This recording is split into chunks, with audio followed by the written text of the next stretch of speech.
ఒక చిన్న గ్రామంలో చింటూ అనే చిన్న అబ్బాయి ఉండేవాడు. చింటూ చాలా తెలివైనవాడు, ఆటల్లో చురుకైనవాడు. కానీ అతడికి ఒక చిన్న అలవాటుండేది. తన బొమ్మలను ఎవ్వరికీ ఇవ్వడు. చింటూ దగ్గర చాలా బొమ్మలుండేవి. బంతులు, కారు బొమ్మలు, రోబోట్. అతని స్నేహితులు ఆడడానికి అడిగితే ఇవి నా బొమ్మలు, నేనివ్వను అని చెప్పేవాడు.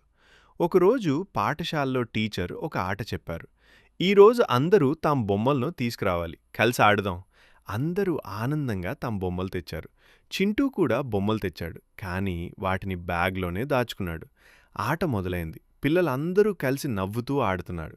చింటూ మాత్రం ఒక మూలలో ఒంటరిగా కూర్చున్నాడు. ఎవ్వరూ అతన్ని పిలవలేదు. చింటూకి బాధగా అనిపించింది.